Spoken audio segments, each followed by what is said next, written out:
Hello, Ganpati Bappa Morya.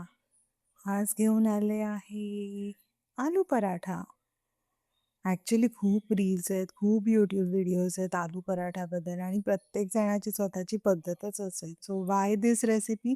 Just because it's yum आणि लेक सुट्टीवर आली आहे, की मग आवडीचे पदार्थ तर करायलाच पाहिजेत, हो की नाही? आणि it's one of the favourites आणि केलं आणि कितीही कॅलरी कॉन्शियस असला तरी आलू पराठा झाल्यावर बनवल्यावर एक घास का होईना खाल्ला जातोच. सो या this is aloo paratha for you आणि मी आता रेसिपी किंवा त्याचं जे मिक्सचर आहे त्याच्यासाठी मी रणवीर ब्रॅडची रेसिपी फॉलो केलेली आहे.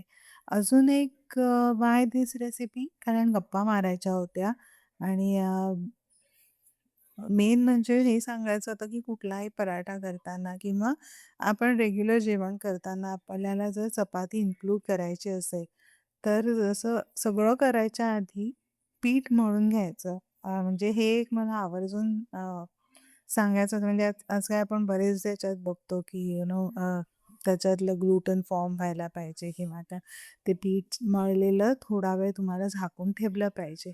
सो आणि recollecting what I used to do किंवा पूर्वी जसं करायचे, की सकाळी पहिल्यांदा चहाचा घोट घेत किंवा बायका खाली बसून छान पीठ मळायच्या आणि ते तेवढं सकाळचं तुमचं रुटीन सेट करता जे पण तुमच्या डोक्यात विचार चालू असतात ते करत ते पीठ जरा जास्त वेळ पण मळलं जायचं आणि मग बाकीचे सगळं भाज्या चिरून फोडणी घालून डाळ-भात जे पण तुमचं बाकीचं जेवण करायचं तोपर्यंत ते पीठ छानपैकी झाकलं ठेवून राहायला जायचं आणि त्याच्यामुळे चपाती तुमची छान अशी मऊ पण होते आणि चांगली चव पण येते. ते पीठ चांगलं काय म्हणू छान त्याला ते एकजीव झालेलं असतं, सुकी नाही होत. सो हे मला खूप असं शेअर करायची इच्छा होती तुमच्याबरोबर. सो म्हणून आलू पराठ्यावर आले. आलू पराठा करायचा आहे म्हणजे आलू, बटाटी उकडून घेतली. उकडून छान जर शिजली असतील तर ती अशीच मस्त स्मॅश होतील. तर तुम्ही अगदी स्मॅश करू शकता. थोडी घट्टसर जर शिजली असतील तर तुम्ही किसणीवर किसून घ्या. म्हणजे लम्प्स राहणार नाहीत. The whole purpose of it is की देअर शुड बी एनी मोठा तुकडा राहायला नाही पाहिजे. ते चांगला स्मॅश झाला पाहिजे. मग याच्यामध्ये मी हिरवी मिरची बारीक कापून आहे, आलं किसलेलं घातलंय, धणे पावडर, जिरे पावडर, मीठ, थोडंसं आमचूर पावडर किंवा लिंबाचा रस घालू शकता आणि खूप बारीक चिरलेली कोथिंबीर. तर असं हे बटाट्याचं मिश्रण तयार केलं. सो आलू पराठ्याच्या पिठामध्ये सो आजकाल because of all gluten free and health conscious आजकाल नुसतं गव्हाचं पीठ नाही, मग त्याच्यामध्ये ग्लुटेन फ्री पीठ थोडं ॲड करते, थोडं बेसन ॲड करते. अगेन जर तुम्ही नुसत्या गव्हाच्या पिठाच्या बनवल्या तर it's absolutely fine. These are the variations you can do or you can skip. But मी आज इथे पीठ आता मळून ठेवलेलं आहे. त्याच्यामध्ये मी ओवा घातला आहे, थोडं बेसन, मीठ,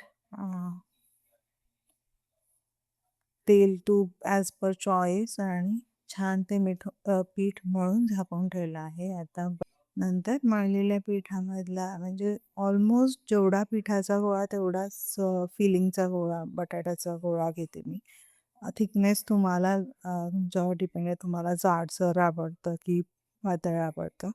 सो छान तेवढ्या गोळ्यामध्ये ते स्टफ करा. 2 वेज आहेत की तुम्ही हाताने खोलगट वाटीसारखं करून त्याच्यात स्टफिंग भरा आणि ते बंद करून जी बंद केलेली बाजू असते ती नेहमी पोलपाटाच्या साईडला जायची. म्हणजे लाटण्याच्या इथे प्लेन बाजू असते आणि मग ते एकसारखे लाटून तुमचं जे फिलिंग आहे ते सगळीकडे पसरलं पाहिजे. अदरवाईज की तुम्ही लाटून छोटी पोळी करा. म्हणजे हाताने वाटी करायची आहे नसेल तर पटकन अर्धी पोळी करा, मग त्याच्यात फिलिंग करा, बंद करा आणि मग ते लाटायला घ्या.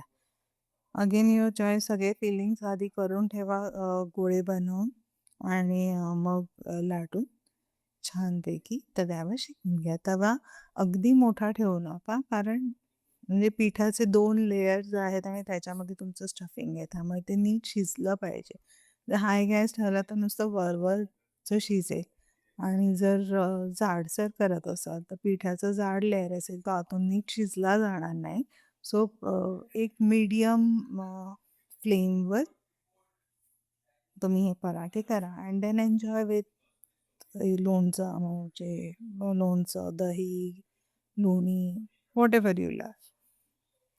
एन्जॉय आलू पराठा. आणि मला सांगा तुम्ही कसं बनवता? तुम्हाला कुठला आवडतो?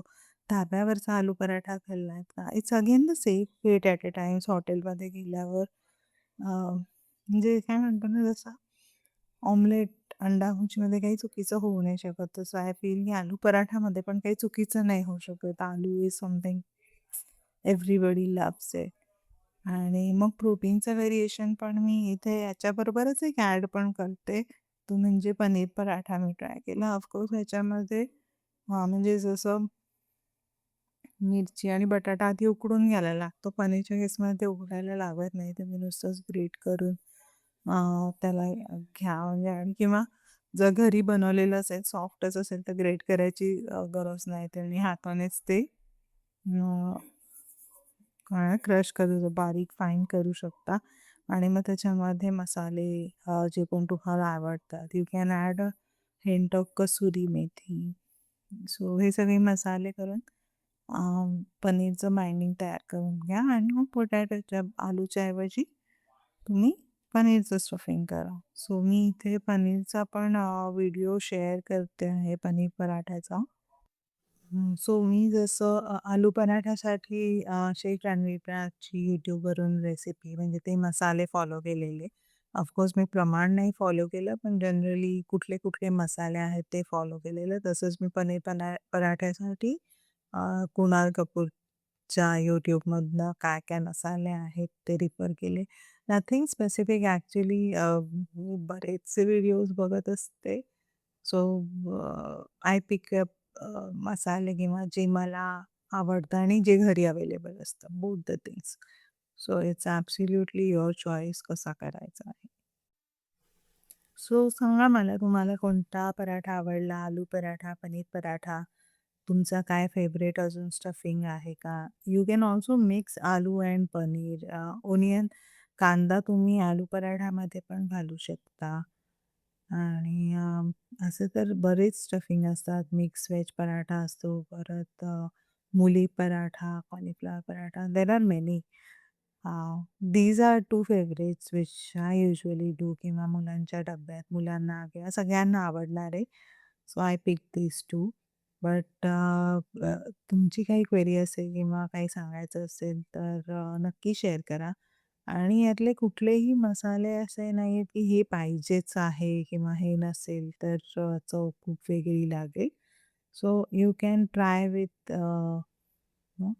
डिफरंट मसाले आणि कमी जास्त त्यामुळे मी इथे कुठेही स्पेसिफिक नाही लिहिलंय की 1 चमचा धणे पावडर, 1 चमचा नाही. तुमच्या चवीनुसार आहे. मिक्स केल्यावर पण त्या स्टफिंगची चव नक्कीच बघा की मीठ, मसाले कमी जास्त तुम्ही पराठे करायच्या आधी करू शकता. So I think that's it. Enjoy parathas आणि अजून कुठल्या रेसिपीज घेऊन येऊ ते पण नक्कीच सांगा. Thank you. See you soon. Bye.